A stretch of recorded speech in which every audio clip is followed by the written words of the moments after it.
Salut tout le monde, j'espère que vous allez bien. Moi ça va. Nous sommes le dimanche 20 mars. Il est exactement 15h29 lorsque je vous tourne ce podcast. Et il fait beau. Il y a un bon soleil qui chauffe. Donc pas comme en été évidemment, mais quand même, il réchauffe. La température elle est plutôt agréable. Il y a un beau ciel bleu. Et il y a beaucoup de lumière dehors, donc ça fait énormément de bien. Moi, je suis déjà allée faire ma petite balade, ouvrir mes chakras, et ça m'a fait énormément de bien. Ça fait 3 semaines que je n'ai pas fait de vidéo. J'en profite pour, j'ai pas posté de contenu. J'en profite pour le faire tout de suite, maintenant, tout simplement parce que mes voisins ne sont pas là. Et je me sens plus à l'aise de pouvoir parler librement, sans me soucier de qui tend l'oreille ou pas, parce que je vis dans un immeuble ancien où les murs, on a l'impression qu'ils sont en paille, donc je vis avec eux, ils vivent avec moi, c'est très clairement ça. Donc je me suis dit, ah, mes deux voisins sont partis, là tout de suite c'est le moment ou jamais, j'exagère, que c'est le moment ou jamais de tourner ce podcast. Je me suis mise une pression de malade, vous me connaissez déjà sur cette chaîne, je vous ai déjà dit que je suis quelqu'un qui me prend vachement la tête. La dernière vidéo, je vous avais dit que j'allais vous faire le prochain contenu, ça allait être sur l'épilation. Le problème c'est quoi? C'est que durant ces 3 semaines, je n'ai eu aucune envie de vous parler d'épilation. Et je voulais vous parler de 1000 choses, mais surtout pas d'épilation. Est-ce que c'est parce que je l'ai dit à la fin de ma vidéo et du coup ça m'a coupé l'envie? Je l'ai relayé au second rang parce que je trouve que c'est pas essentiel. C'est un plus sur ma chaîne, donc j'allais vous donner mon expérience. Mais pour moi c'est pas essentiel. Donc j'ai pas à me précipiter pour faire une vidéo qui est un plus mais pas essentiel. Alors tout le monde a sa propre définition de ce qui est essentiel. Moi, c'est tout. Ok, comprendre la vie, essayer de comprendre comment on vit, euh, vivre avec ses émotions, essayer de se connaître. Moi, c'est tout plein de choses. Je me cherche beaucoup. Et parce que je suis très impulsive, je suis très émotionnelle et tout plein de choses. Donc, je comprends beaucoup de choses au fur et à mesure que je compose avec moi. Mais vraiment, la vidéo sur l'épilation, c'est un plus, mais c'est pas mon essentiel. Et moi, je suis quelqu'un de très bavarde et très spontanée. Ça dépend des situations parce que je me retiens pas mal de parler euh, dans, en présence de certaines personnes, mais en temps normal, quand je suis à l'aise, j'essaye vraiment de déverser euh, ce que j'ai en moi. Moi, je parle avec mes tripes. Et j'ai essayé plein de choses. Pour vous dire, j'ai vraiment... c'est ce qui est bien, et je l'avais dit dans une vidéo, d'apprendre à se connaître, c'est que on sait ce qui fonctionne avec nous et ce qui ne fonctionne pas. Et moi, j'avais essayé, pour produire du contenu de meilleure qualité et autres, de faire comme tout le monde, c'est-à-dire où j'écris mes vidéos, où je détaille mes sujets, où... Bref, j'essayais de faire plein de choses, lire, le coucher sur papier, puis le lire, etc. Et en le réécoutant, j'ai constaté, ça c'était au début, j'ai constaté que ma voix était monotone, j'avais pas d'âme dedans quand je me mettais à lire. Et mon point fort, c'est que quand j'ai un sujet auquel je veux parler, déjà je fais plusieurs liens. Donc je suis quelqu'un qui fait pas mal de connexions. C'est comme ça d'ailleurs que je retiens les choses. Je fais pas mal de liens avec des histoires, etc. Je fais des parallèles pour comprendre les choses. Et je parle avec mes tripes. Donc les, les variations de son dans ma voix, c'est parce que je parle avec mon âme. Je ne suis pas en train de lire. Et moi, j'aime ça, en fait. Déverser ce que j'ai. Je vous donne je vous donne ce que j'ai dans mes tripes. Et moi, pour moi, c'est la plus grande chose de valeur que je vous donne. Et je disais à ma soeur il y a pas longtemps que même si je suis pas régulière, même si je suis pas assidue dans ma chaîne, ce que je donne, je l'estime que je donne le meilleur de moi en fait. Parce que je parle avec mes tripes. Parce que quand je vous dis quelque chose, il est attesté, véridique. Bon, je vais pas parler de l'invisible ici, mais moi je crois très fort en l'invisible. C'est-à-dire qu'on n'est pas composé que de monde matériel. Le monde invisible prend le dessus sur... a un impact qu'on ne voit pas sur le monde matériel et visible. Et je pense que quelqu'un qui a beaucoup d'énergie, je ne sais pas comment l'appeler autrement, quelqu'un qui a beaucoup d'énergie, d'essence, c'est quelqu'un qui est vrai, qui est pur. Alors, je ne me lance pas des fleurs, mais c'est pour ça aussi que j'ai beaucoup de mal et je ressens énormément les choses. J'ai du mal, par exemple, à composer avec quelqu'un qui est très faux. J'ai des phases comme ça, j'ai une petite sœur, une fois elle me parlait et elle s'était faussement concentrée sur moi, ce que je disais à une autre sœur, elle s'était faussement concentrée sur moi en me disant mais parle-moi de toi, parce qu'en fait on n'a pas grandi ensemble. Et en fait elle me disait mais parle-moi de toi, alors qu'est-ce que tu aimes et tout. Et je l'ai regardée, je lui ai dit qu'est-ce qu'il y a. J'ai senti que elle voulait faire plus son intéressée qu'elle l'était. Et tout de suite, ça m'a coupé. Donc tout de suite, j'ai remis en place. Je lui ai dit, écoute, si tu veux qu'on discute, on discute. Mais prends pas cet air faussement de quelqu'un qui est intéressé. Parce que c'est pas vrai, je le ressens. Et là, elle a arrêté. Et, euh, et plus tard dans la soirée, on avait parlé sans forcément qu'elle fasse semblant de se concentrer, à me parler de son tatouage qu'elle voulait faire, des ailes et je ne sais quoi, qui représentaient ce qu'elle avait vécu dans sa vie. J'ai trouvé que c'était intéressant, elle m'en a parlé, on a discuté. Enfin, les choses viennent naturellement ou ne viennent pas. Forcer les choses, ça ne sert à rien. Faire semblant, c'est une perte de temps et une perte d'énergie. Et moi, je ne donne pas l'heure à des personnes qui, je sais pas, qui sont faux, en fait. Voilà. Ils peuvent être faux sur l'instant et pas faux en tant que personne, d'accord. Les personnes qui vivent avec des œillères sur leurs yeux et un paravent pour se cacher des autres, c'est leur problème. Mais c'est vrai qu'il faut se protéger quand on a cette essence en nous. Quand on est quelqu'un d'émotionnel, qu'on ressent les choses, on est obligé de se protéger parce qu'on ressent beaucoup l'énergie des autres.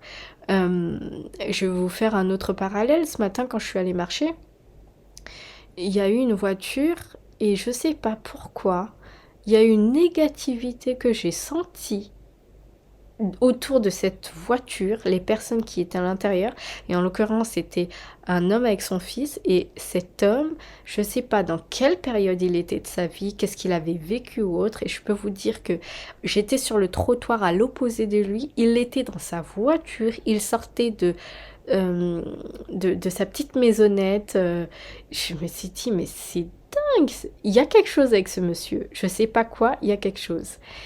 Il prend du temps à sortir de son allée. Il met en danger tout le monde en plus parce que il a l'avant de sa voiture sur la route et l'arrière de la voiture dans son allée. Et donc les gens le klaxonnent. Qu'est-ce que tu fais? C'est où tu passes pas, où tu sors pas, mais te mets pas au milieu. Et je me suis dit, mais qu'est-ce qu'il fait? Ça fait 15 ans, il peut passer, il passe pas. Bon, c'est pas grave, j'ai pas relevé, chacun fait ce qu'il veut. Et là, je continue de marcher parce que c'était un coup d'œil en fait que je jetais. C'était sur mon chemin. Et il décide enfin d'aller sur la route, donc il s'en va.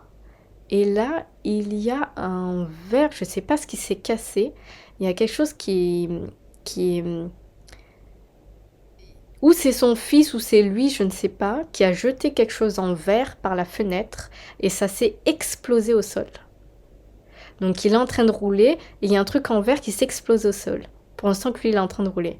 Et là il s'arrête au loin, il met ses warnings et il repart en arrière regarder ce qui s'est cassé. Sur la route comme ça. Et je me suis dit mais c'est le pompon là. C'est-à-dire que moi je m'en fiche, c'est pas la route de ma mère, mais il y a vraiment beaucoup de négativité chez cette personne. Je ne sais pas ce qu'elle vit. Je pourrais pas, du début à la fin, on ne s'est pas adressé à un mot, mais l'énergie qui a émané de cette personne, je sais pas, grosse cigarette à la main, il fume ça comme s'il était en détresse.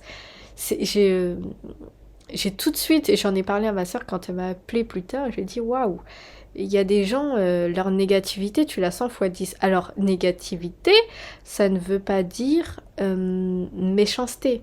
Dire que peut-être il est dans un mood où il vit, il traverse quelque chose de difficile, où il est en colère, je ne sais pas, je suis pas voyante, mais il y avait quelque chose qui n'émanait pas de la joie, c'était pas du bonheur, de la joie, de la tranquillité, de la paix.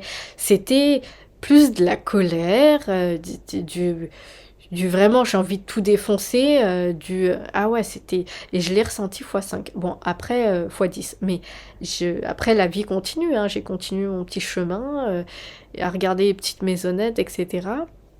Voilà, ça c'était une parenthèse. Euh, Ce que je disais, c'est qu'effectivement, quand on est quelqu'un d'émotionnel, on est obligé de se protéger, de faire attention. On est également obligé d'avoir ce petit temps de retrait. Je vous en avais parlé à un moment sur une autre vidéo. On est obligé d'avoir un temps à nous pour recharger nos batteries. Un temps où on ne ressent pas les émotions des autres parce que ça bouffe de l'énergie. C'est comme si c'était un chargeur qui restait branché. À un moment, il faut qu'on débranche. Et là, je me suis concentrée durant ces 3 semaines où je voulais vous dire 1000 choses, mais que je m'en suis empêchée. Je me suis empêchée parce que je me disais que j'ai manqué à... J'ai manqué parce que je ne fais pas ce que je vous ai dit que j'allais faire et je suis comme indisposée à le faire là tout de suite. Donc qu'est-ce que je fais? Est-ce que je vous dis ah bah finalement je reviens sur ce que je dis, finalement je vais pas faire la vidéo tout de suite? Est-ce que, enfin à un moment vous allez me dire mais elle est complètement starbée, ou tu fais quelque chose ou tu fais pas, mais dans ces cas-là t'avances pas. Effectivement, la grande leçon que je retiens, c'est de ne pas m'avancer. Jamais il faut que je m'avance. Parce que ou alors je ne donne pas de date, c'est-à-dire à la prochaine vidéo, c'est quelque chose de très précis déjà. À la prochaine vidéo, peut-être qu'il n'y a pas de date, mais je dis que le prochain contenu, c'est. Alors que moi, je suis beaucoup spontanée. Euh, je peux pas m'avancer sur les sujets sur ma chaîne. Je ne fonctionne pas comme tout le monde et je ne veux pas fonctionner comme tout le monde. Justement, je dois composer avec moi-même. Mais c'est quelque chose qui m'a vraiment très perturbée pendant 3 semaines. C'est complètement con, hein. Vous allez me dire, mais t'aurais pu juste nous dire, ouais, mais il fallait déjà que je comprenne qu'il faut pas que je m'avance sur des sujets comme ça si je suis spontanée. Enfin bref. Donc la vidéo sur l'épilation, elle va pas être tout de suite, elle va être quand elle va être en fait. Elle va sortir quand elle sortira. Et au moment où vous allez la voir sur ma chaîne, vous allez vous dire bah j'ai été disposée à la faire, là je suis pas. Je peux vous parler de 1000 choses, mais pas d'épilation parce qu'il y a un je m'en foutisme profond que vous allez ressentir. Parce que pour moi, là tout de suite, vidéo sur l'épilation, ce n'est absolument pas essentiel. Donc, attention, je dis pas que c'est rien, c'est un plus. Mais que là tout de suite, il n'y a pas besoin de me précipiter. J'ai parlé à ma sœur et c'est pour ça que je vous dis que je voulais vous parler de 1000 choses. J'ai parlé à ma sœur il n'y a pas longtemps et je me suis beaucoup montrée sur ma chaîne en état, pas de détresse, mais où j'étais avec beaucoup de peine. Sans pleurer, je pense pas que j'ai déjà pleuré dans une vidéo, mais je vous ai déjà dit que j'ai été très blessée de plein de choses, que ce soit dans ma famille, mes amis et autres. Blessée, abandonnée, ce sentiment d'avoir été abandonnée, que ce soit par mes amis, ou avoir été abandonnée par mes parents, etc. J'ai compris qu'il faut pas que j'en fasse. Faut pas que je continue dans ces mêmes atmosphères de tristesse, mais je pense que la tristesse est essentielle pour après, pour précéder, pour pour qu'après il y ait une renaissance. Voilà. Je pense que la période de tristesse, quand quelque chose nous a touché comme un abandon ou autre, il faut cette période de tristesse, nous remettre en question, essayer de nous construire, etc. Même si c'est dans la tristesse, c'est toujours avancer. Et c'est comme quand on dit, pour voir si on est chanceux, pas forcément chanceux, mais peut-être qu'on vit bien en fait, il faut voir il faut être passé par une situation qui est pas forcément confortable. Et parfois ça peut être euh, une dispute après une réconciliation. C'est-à-dire la dispute met en évidence un problème, et normalement si on essaie de la régler, après ce qui précède, ça peut que être une avancée. Donc c'est du positif, d'accord. Moi, j'ai beaucoup été dans une atmosphère de peine, de la vie est dure, de pourquoi moi j'ai pas le droit d'avoir un mec aimant qui prenne soin de moi et qui veuille me mettre à l'abri, pourquoi je tombe toujours sur des personnes égoïstes qui ne pensent à eux, c'était toujours les autres ne m'apportent pas, etc., etc. Et ma sœur m'avait déjà dit une fois que t'attends toujours des autres. Tu n'es pas dans un discours où tu te dis il faut que je m'apporte de l'amour, il faut que je m'apporte. J'avais déjà dit dans une vidéo, ouais mais si on veut de l'amour ou si on doit s'aimer premièrement, comment fait-on, d'accord, pour s'aimer? Comment on sait qu'on s'aime, d'accord? Et c'est tout ce genre de questions que je trouve que déjà il est essentiel de se poser, mais les 20 premières années de ma vie, je peux le conclure aujourd'hui, ça a été les premières années, les 20 premières années, ça a été des années, la majorité, beaucoup de tristesse, de peine, d'incompréhension. Il n'y a pas eu que ça, il y a eu des moments ponctuels de choix, mais c'était c'était très en surface. C'était pas des vraies joies. C'était pas des vraies joies. Et je toujours à envier les autres, à envier leur situation, leur atmosphère, leur énergie qui dégageait, etc. Donc ça a composé mes 20 premières années. T'es pas heureux, t'es pas heureuse, Sophia, juste tu vis au jour le jour et t'essayes de ne pas aller plus bas que tu n'es déjà. Et du coup, pendant mes 20 premières années, alors j'en ai presque 30, donc cette année je vais avoir 29. Je dis les 20 premières, mais en fait c'est les 25 premières, on est d'accord? C'est les 25 premières années de ma vie, donc c'est toute mon existence, et c'est seulement les 3-4 dernières années où j'ai compris beaucoup de choses sur moi. Est-ce que c'est l'arrivée des 30 ans qui fait ça? Je ne sais pas, mais les 25 premières années, pour être plus précis, les 25 premières années, ça a été beaucoup de, voilà, je me cherche, comment les gens sont heureux, comment les gens ils attirent ce qu'ils ont dans leur vie, pourquoi moi j'ai toujours plus de difficultés que les autres, etc., etc. Et en fait, j'ai compris du moins que c'est l'atmosphère de tout ça qui s'en dégage. On dit qu'on attire à soi que ce qu'on a, et quand on n'a rien, bah il y a très peu de choses qu'on attire, voire du négatif. Est-ce que c'était de ma faute? Pas forcément, parce que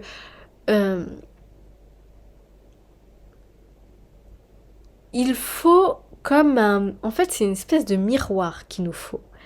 Ou qu'on a, voilà, on a un miroir. Quand on grandit dans la négativité, c'est très...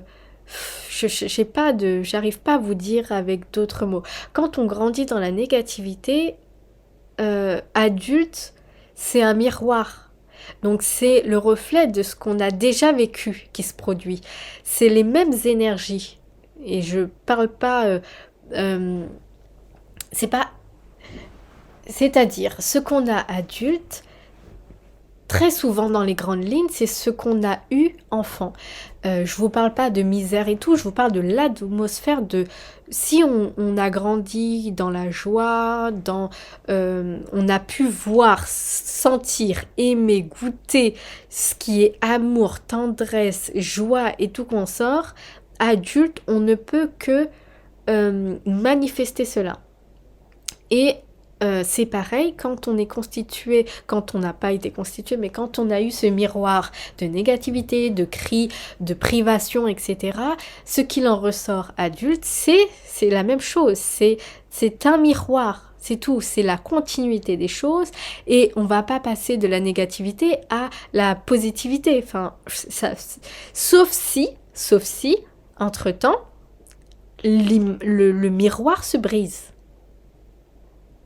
Suivez-moi bien. Sauf si le miroir se brise. Le miroir se brise si on décide de ne pas continuer dans cette continuité d'énergie, dans cette atmosphère, dans ces environnements-là. C'est pareil, généralement, nos amis, on est dans le même atmosphère qu'eux. Donc, on a envie... Moi, c'est comme ça que j'ai eu mes premières amies. Mes premiers amis, j'en ai pas eu énormément, mais ça a toujours été des phases comme ça où on s'est comprise, on s'est compris à ce moment-là. Et à un moment, nos chemins se sont séparés, pas parce que, bon, il y a eu des histoires, mais en fait, le fond, c'était qu'on devait se séparer, que les énergies n'étaient plus les mêmes. Vous allez me dire, mais de quoi elle parle? Elle parle d'énergie. Non, les énergies ne sont plus les mêmes. Quand deux personnes se séparent, c'est qu'on n'est plus sur la même station radio. On est sur des chaînes différentes. Et donc, ça ne suit plus. Quand on est ami avec quelqu'un, c'est que on a les mêmes énergies, peut-être les mêmes volontés, etc. On a envie de se pousser, etc. On a... ça nous paraît comme logique.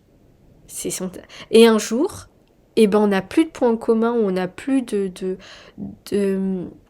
on n'a plus ce truc de parler avec la personne et on arrête, ou du moins on diminue nos conversations au téléphone, et un jour on se voit de moins en moins, et un jour comme ça, la personne elle fait plus partie de notre entourage, ou elle fait plus partie des personnes qu'on voit régulièrement, pas parce qu'on s'est embrouillé forcément, mais parce que voilà, on n'est plus sur les mêmes énergies.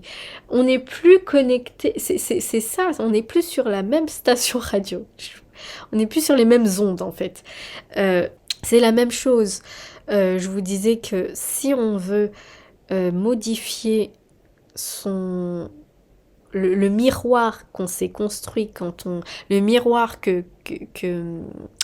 le miroir pas qu'on s'est construit mais qui s'est construit au fil des années depuis qu'on est petit, et qui va se projeter dans une fois adulte, ce miroir, il faut le briser. C'est où on le continue, généralement, pour le briser, il faut en avoir conscience. Et là, on le brise, on est obligé de... C'est pour ça que je vous dis que on est obligé de passer par la tristesse quand on vit des choses difficiles. On est obligé de passer par la tristesse, la remise en question, etc., réfléchir sa vie, repenser, réécrire, etc., pour briser ce miroir et en construire un autre. Changer tous nos pensées, changer toute notre vision des choses, changer notre... Voilà, ce que la vie peut nous apporter, ce qu'on peut apporter à la vie, notre regard sur nous-mêmes. Je sais pas si je l'ai déjà dit, mais je crois qu'il n'y a pas plus dur que notre regard sur nous-mêmes. Et moi, c'est exactement ce que je suis en train de travailler. Le fait que je veux reprendre mes études, c'est justement parce que j'ai un regard sur moi qui est super négatif. Alors il y a des gens, c'est physiquement, etc. Moi c'est vraiment intellectuellement où j'ai l'impression que si je veux me comparer aux autres, je me sens pas débile. Mais j'ai quand même un complexe d'infériorité que j'ai besoin de déraciner. Et j'ai besoin de me mettre à l'épreuve. C'est vraiment, si je reprends mes études, ça n'a rien à voir avec obtenir un diplôme et un travail. Je suis pas dans ce stade-là, c'est beaucoup plus pour travailler, me déraciner, me confronter à la difficulté. Alors vous allez me dire, mais pourquoi les études? Parce que les études, ça demande d'être dans l'inconfort. Apprendre des choses qu'on n'a pas... En fait, c'est un travail de persévérance, les études. Tu vas faire 3 ou 5 ans ou 6 ans. et tu es obligé de jongler. Tu es obligé de jongler avec tes énergies pour continuer de ne pas abandonner. J'ai été trop souvent j'ai été trop souvent dans cette facilité d'abandonner parce que je n'y arrivais pas. Et je traduis cela par un manque de courage. Pourquoi tu vas pas jusqu'au bout? Quand c'est dur, tu commences à trembler et regarder derrière toi. Non, va dans l'inconfort. Et pour moi, c'est du challenge. Je vous dis ça parce que je ne conçois pas ma vie sans passer par cette épreuve. Ce n'est vraiment pas pour obtenir le diplôme, c'est parce que j'ai besoin de me confronter à cela pour déraciner. Et je me dis que même si euh, quelqu'un de haut placé me dit mais t'es complètement pas bête, ça ne va pas exclure la vision que j'ai sur moi-même. C'est où tu vas le chercher mais personne ne va te le donner. Et c'est justement ce que j'ai compris dernièrement. Je vais chercher ce que je veux, ce dont j'ai besoin. J'attends pas que la vie me le donne parce que la vie ne va rien m'apporter. La vie, elle est comme elle est. C'est moi qui, ou je tends la main, ou je prends mes pieds et j'y vais, d'accord, pour aller le chercher, pour aller l'arracher, ou je reste là, immobile, à regarder les gens aller chercher ce dont ils veulent. Mais comme je vous disais, pour ne pas me perdre, comme étant adulte, c'est beaucoup l'énergie adulte, notre vision des choses, etc., notre manière de raisonner, c'est beaucoup le reflet de ce qu'on a vécu. C'est une espèce de miroir. Ce miroir, en réfléchissant, en réécrivant, etc., et on passe pas, c'est pas une partie de joie, on est obligé de briser le miroir de tout ce qu'on sait, toutes ces énergies qu'on a depuis enfant, d'où émanent les énergies qui nous suivent depuis longtemps déjà, pour se construire un autre miroir avec une autre vision, d'autres énergies. C'est pour ça qu'on dit aussi que la visualisation, c'est important. C'est pas que c'est un vrai pouvoir, c'est que on a besoin de voir des choses, des couleurs vives, on a besoin de voir la lumière, on a besoin de voir les grandes maisons, de voir la nature, de voir des paysages magnifiques, de voir des choses merveilleuses qui va stimuler notre intérieur et pas seulement voir la violence, les documentaires qui parlent de drogue, le journal qui parle que de meurtre. Ça va dans le même sens. Quelle énergie ça communique. Donc, je vous disais que j'ai eu, parce que comme d'habitude je pars un peu dans tous les sens, je parlais avec ma sœur il y a pas longtemps et j'ai constaté que effectivement les 25 premières années, j'ai été beaucoup dans une atmosphère de manque, de tristesse, et de tout ce genre, tous ces types d'énergie. Et en parlant avec ma sœur, j'ai compris que je l'étais plus. Je suis presque émue de vous dire que je ne suis plus dans tout ça. C'est-à-dire que ça va pas m'empêcher d'avoir des bad moods, des humeurs un peu tristounettes et tout. C'est pas, ça a pu m'empêcher, mais tout ce passé-là, ma mère qui m'a abandonnée, j'aurais aimé avoir une relation familiale normale, j'aurais aimé avoir des liens très forts. J'ai des liens très forts avec mes frères et sœurs, mais voilà, mais avoir des parents que j'ai envie de chérir, que j'ai envie de porter sur moi, et que j'ai envie de gâter, une relation mère-fille. Enfin, t'es toujours attiré par ce que tu n'as pas finalement. Mais vraiment, quand je vois toujours les gens avec leur famille, leur maison, leur petit jardin, leur petit chien, je me dis ouais, je veux que ça devienne ma réalité en fait.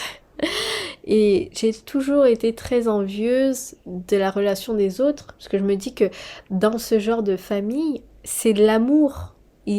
Leur atmosphère, leur énergie, l'un et l'autre, ça veut pas dire qu'ils n'ont pas de conflit, mais il y a vraiment ce truc d'amour. C'est l'invisible qui prend le dessus. On sent que la personne nous aime, elle n'a pas besoin de nous le dire, elle n'a pas besoin de... Elle est là, elle est présente, etc. etc. Et moi, je trouve que c'est ce qui m'a manqué. Après, voilà, j'ai été, durant ces 25 ans, ces 25 premières années, toujours à la recherche de quelqu'un qui m'aime, et je l'ai déjà dit dans une vidéo, je veux qu'on m'aime, qu'on m'apporte, qu'on se demande si je vais bien, qu'on veuille me protéger, me mettre à l'abri, comme si j'étais un petit œuf qu'il fallait me garder, et surtout faire attention à ce que je me brise pas. Et est-ce que je me même pose la question là tout de suite, est-ce que c'est pas l'image que j'ai de moi-même, cette personne fragile? Je suis plus forte que ça. Alors pourquoi je me vois comme quelqu'un qu'il faut secourir, un œuf qu'il faut, où il faut faire attention de ne pas le casser parce que moindre contact au sol, il se brise. Je pense être plus forte que ça, mais je voulais me voir dans cette position-là. Je voulais savoir ou voir qui est-ce qui va me tendre la main pour me mettre à l'abri. Et en fait, non, t'es juste un œuf, tu te brises au sol et c'est limite si le soleil ne te fait pas cuire, en fait. Personne, personne ne viendra te secourir si ce n'est toi-même. C'est la vérité. Et comme tu vas venir te secourir, les gens viendront également te secourir.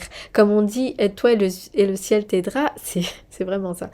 En parlant avec ma sœur, pour ne pas faire trop long, en parlant avec ma sœur, elle est complètement encore dans cette atmosphère de haine. Elle a encore beaucoup, beaucoup de haine par rapport aux parents et tout. Et, euh, et j'ai plus je suis plus connectée aux mêmes énergies qu'elle. On n'est plus connecté à la même station radio. Euh, Au début, j'avais le même discours et j'ai plus envie de l'avoir. Et je ne l'ai plus. J'ai envie d'avancer, j'ai envie d'avoir plus, j'ai envie d'avoir de la beauté, j'ai envie que je, je, je transpire la paix, la tranquillité, l'amour sincère. Pas l'amour parfait, mais l'amour sincère. Tu me donnes ce que t'as, tu n'as pas à me donner, bah me donne rien. Et elle est beaucoup dans je leur en veux, ils m'ont pas donné ça, pourquoi elle m'a abandonné, pourquoi ce discours-là, quand elle me l'a communiqué, c'est comme si je l'avais jamais entendu. C'est-à-dire qu'avec ma sœur, on parle très souvent, c'est même pratiquement la seule avec qui je parle le plus tous les jours. Et moi, ça a été mon discours pendant 25 ans.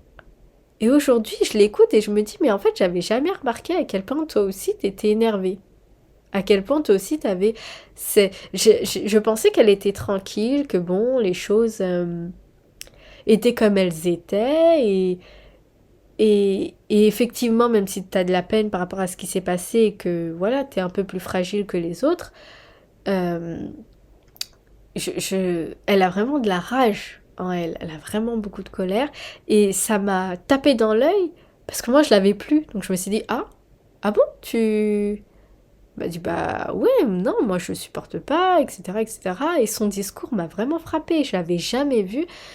J'avais ou peut-être que je m'entendais que moi quand on discutait, mais j'avais jamais vu qu'elle était dans une atmosphère de colère, de douleur, oui, parce que du coup par rapport à ce qu'on a vécu, mais cette colère de jamais parce qu'elle m'a sorti une phrase, je me suis dit waouh, elle m'a dit jamais je pardonnerai à ceux qui m'ont fait du mal. Je me suis dit mais waouh.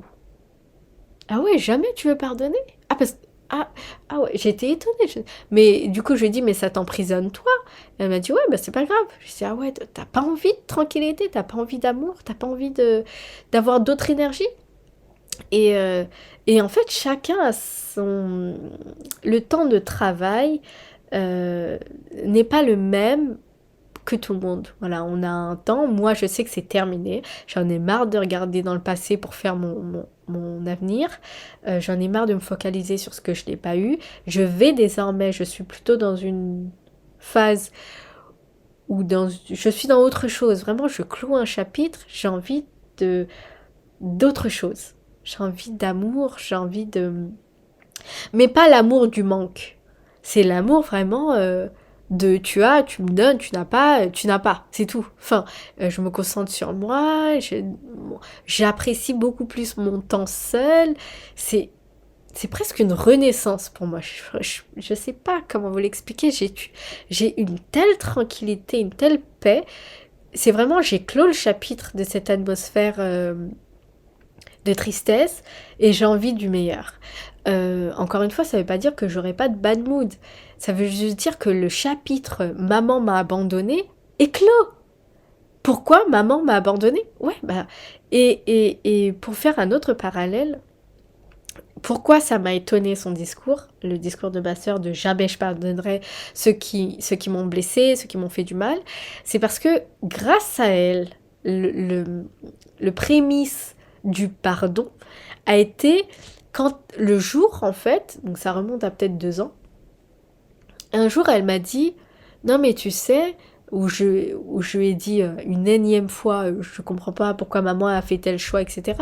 Et elle me dit mais tu sais elle aussi, tu sais pas ce qu'elle a vécu. Et quand elle m'a dit cette phrase-là, je me suis dit, ah ouais, c'est vrai, je ne sais pas ce qu'elle a vécu. Et plus tard, je crois que c'était l'année dernière, donc déjà, ça avait commencé à cogiter dans ma tête, parce que je me suis dit, moi aussi, j'ai vécu des choses, mais en fait, je sais pas ce qu'elle a vécu. Est-ce qu'elle a pas vécu quelque chose de dur qui a fait qu'elle a fait ces choix-là, en fait. Ça a été qu'une conséquence des choix qu'elle a fait. Ça a été elle pouvait pas donner plus à cause de ce qu'elle a vécu, justement. Et c'est pour ça que je vous parle d'atmosphère. Est-ce qu'on est dans une atmosphère où tout pue l'amour, j'ai envie de dire ça comme ça, ou est-ce qu'on est dans une atmosphère de tristesse, etc.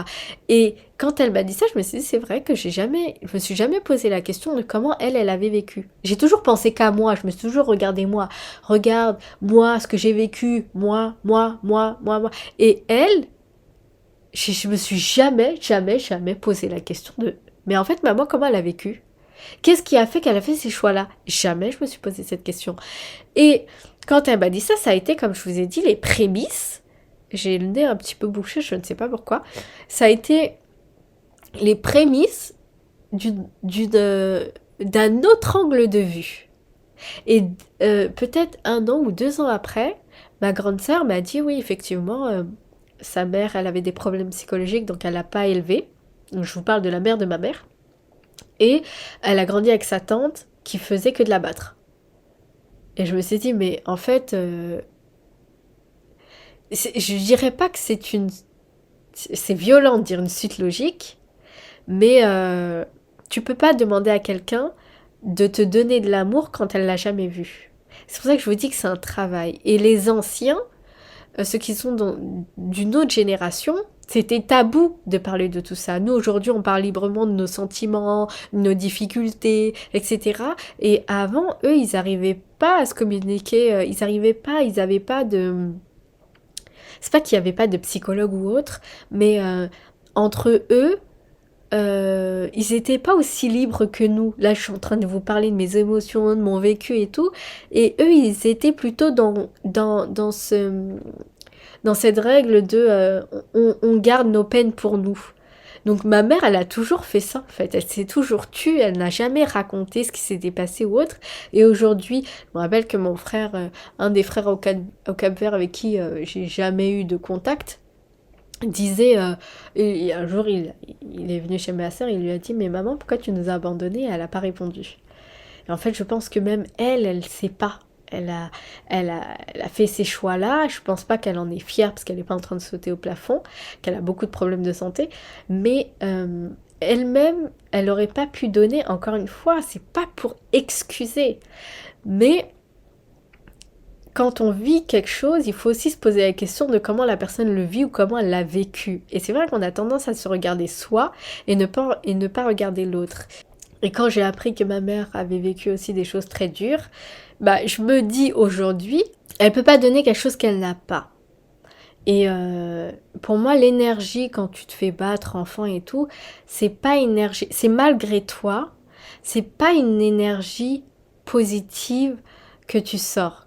Ce qui en ressort, c'est pas de l'énergie, de la joie, non, c'est de la colère, de la haine, c'est de la rage, c'est de la peur, c'est tout plein d'énergie, mais c'est absolument pas l'amour. Voilà.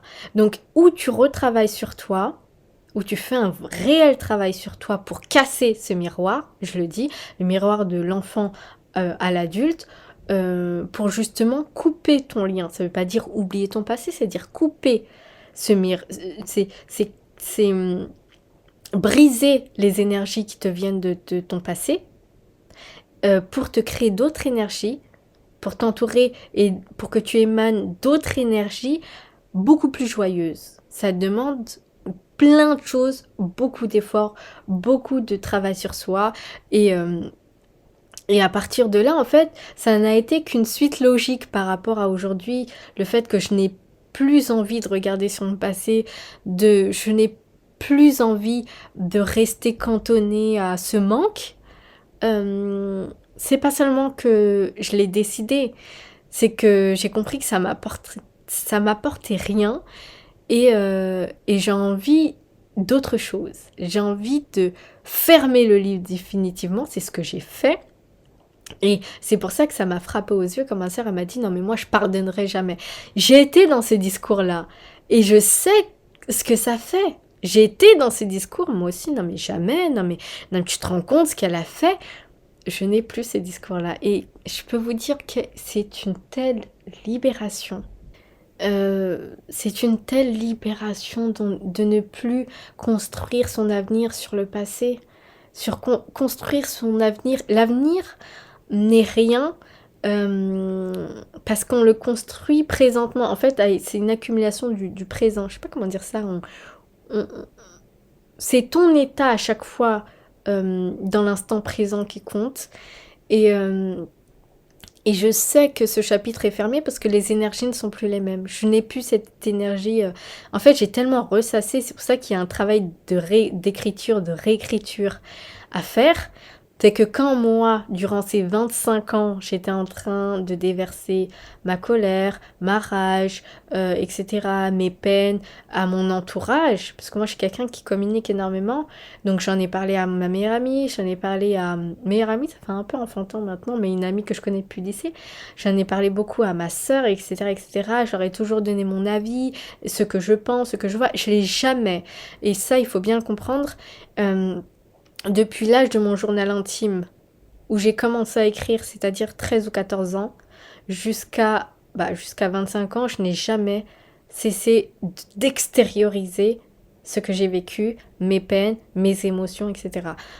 Depuis que j'ai écrit la première ligne sur mon journal intime à 13 ans, je n'ai jamais cessé d'arrêter d'extérioriser mes peines.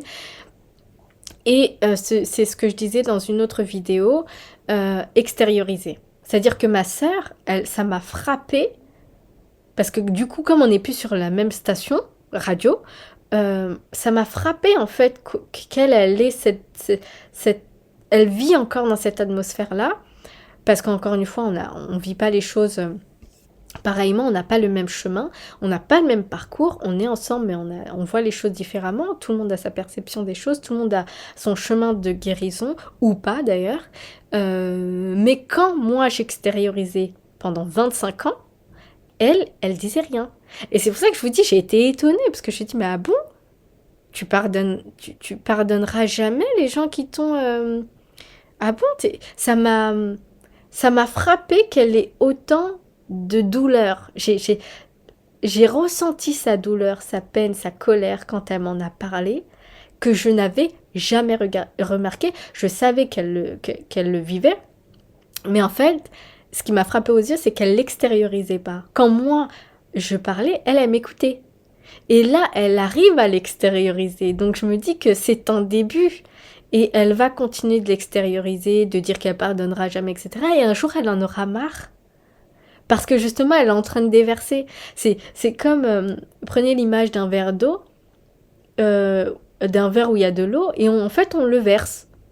Et en fait, quand il y a plus rien à déverser, bah, elle arrêtera. Elle va tellement extérioriser que à un moment, il n'y aura plus rien.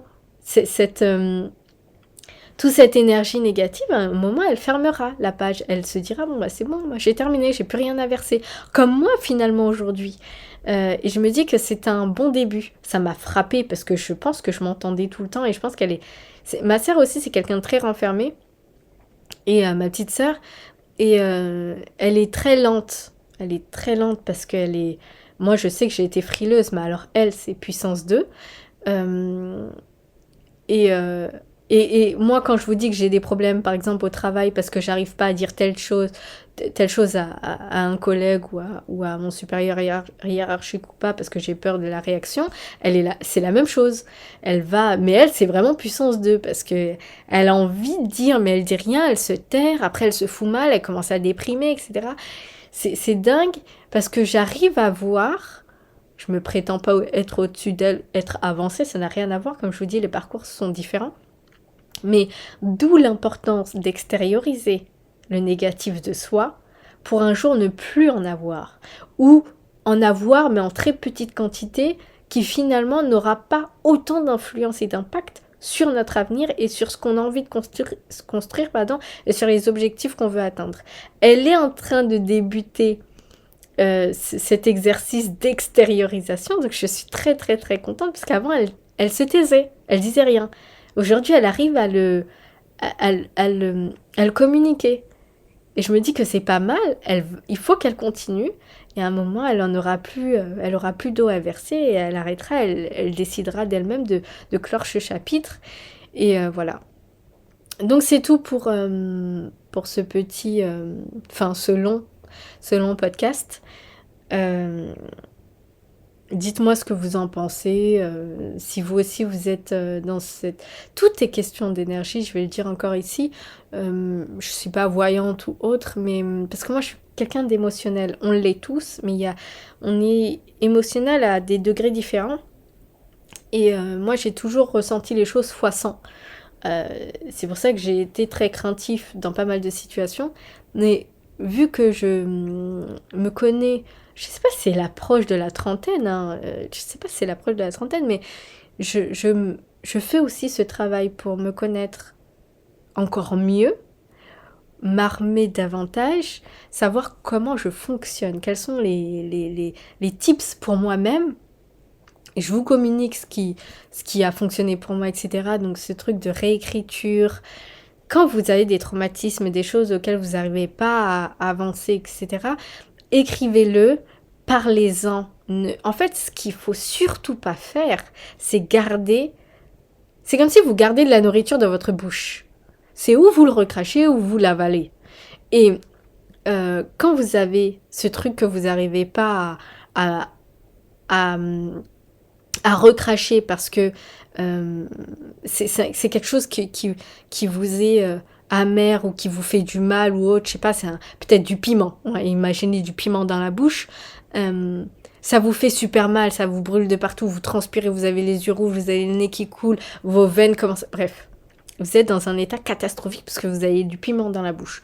Ou il faut le recracher, le sortir de vous, ou vous empirez la situation, vous vous faites 10 fois, 1000 fois plus mal et vous l'avalez. Et dites-vous que ce piment-là, il s'arrête pas de brûler en fait. Il continue de piquer, c'est-à-dire à l'intérieur. Mais la sensation, c'est volcanique. Et là, vous vous décomposez. Au fur et à mesure que le piment, vous le recrachez pas, vous vous décomposez avec le piment. D'où l'importance de le cracher. Cracher ce que vous avez. Ma chance... ma bonne étoile, d'ailleurs hier j'ai eu des très bonnes étoiles dans le ciel de ma fenêtre, je l'ai vu de ma fenêtre, de très très belles étoiles. Ma chance, et je le dirai jamais autant, c'est d'avoir trouvé des personnes de qualité sur mon chemin, pas en nombre, en qualité. C'est-à-dire que j'ai toujours eu des personnes qui m'ont écoutée, qui m'ont pas jugée. Et ces personnes-là, même si à un moment de ma vie, nos chemins se sont séparés, ça a quand même été une oreille à un moment X de ma vie, euh, des oreilles qui m'ont aidé en fait à déverser ce que j'avais à dire, une oreille compatissante, parce qu'en fait moi j'en parlais pas autour de moi, j'en ai jamais parlé à ma famille avec qui j'ai grandi, chez qui j'ai grandi, parce on n'est pas dans une famille où on va parler de ses émotions, etc. On se tue chacun garde ses problèmes, alors que dans ma famille adoptive où chacun sort un peu de la jungle, de la jungle de la vie, on arrive à communiquer ce qui s'est passé, ce qui nous a fait mal, etc. Donc c'est vraiment... C'est ça aussi, et c'est le fait d'avoir trouvé sur mon chemin toujours des gens qui ont eu l'oreille compatissante pour moi, et encore une fois, leur rôle, même si elle a été qu'un temps, a été quand même bénéfique. Donc je remercie pour ça. Et aujourd'hui, pareil, mon amie que j'ai rencontrée depuis le lycée, ça a été une amie qui connaît ma vie par cœur. Alors elle peut s'en servir contre moi, mais je suis tellement vaccinée contre mon passé, les amis, que elle connaît beaucoup de phases de moi, elle connaît mes hauts, mes bas, etc., etc. Ça peut être mon ennemi, mais c'est mon ami. Ok. Et aujourd'hui, faut savoir que je la connais comme elle me connaît. Si elle veut me faire mal, je peux lui faire mal. Mon but n'est pas dedans. C'est pas mon amie pour rien parce qu'elle est passée aussi par une phase de difficulté dans sa vie, etc. Et on a pu échanger. Elle avait besoin de moi, j'avais besoin d'elle. On s'est aidé. Elle a réussi à extérioriser des choses. Pareil pour moi. Et quand j'ai un problème ou autre, elle sait parler, elle sait m'écouter, elle sait qu'à ce moment-là, c'est ce dont j'ai besoin. Par exemple, et je vais terminer avec ça, elle sait très bien que quand je suis énervée et que je monte dans les tours, ça sert à rien de me raisonner. C'est vraiment, elle va m'écouter, je suis en train de péter un câble littéralement, et pour telle ou telle situation, je suis tellement en haut je suis tellement au summum de mon énervement que tout ce qu'elle va me dire, je vais rien écouter. C'est-à-dire qu'elle est au téléphone avec moi pour que je gueule, en fait. Et ça sert à ça, des amis qui nous aiment. Et ça sert à ça aussi d'être...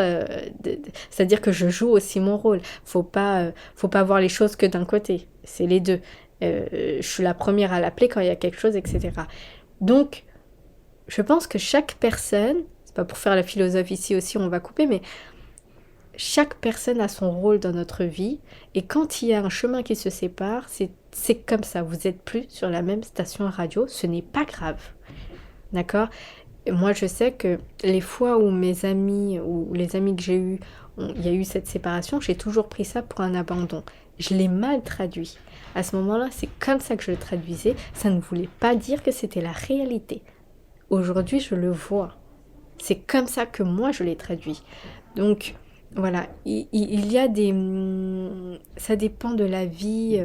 Tu sais, je trouve que la vie...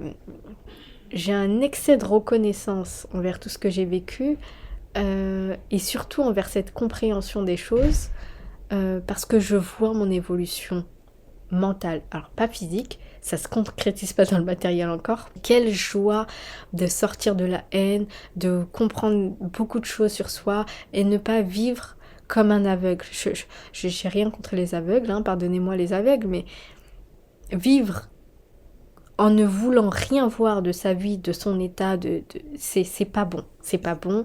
Si tu te rends... La première personne à qui tu ne rends pas service et que tu enfonces sous terre, c'est toi. C'est quand tu décides de ne pas voir les choses, tu t'enterres toi-même. C'est pas les gens. Les gens, ils n'ont pas besoin de t'enterrer parce qu'ils te voient le faire. En plus, ils s'en foutent parce qu'ils sont déjà dans leurs problèmes existentiels. Donc, j'en ai conclu, j'ai terminé ce chapitre.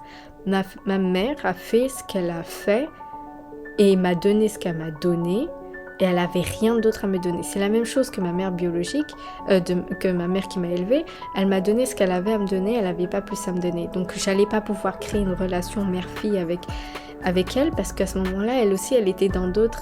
Je comprends tellement de choses que je peux vous dire que c'est comme des bulles dans le champagne. Ça a tout son intérêt. Et voilà, je coupe avec ça, je vous fais de gros bisous. Bye bye!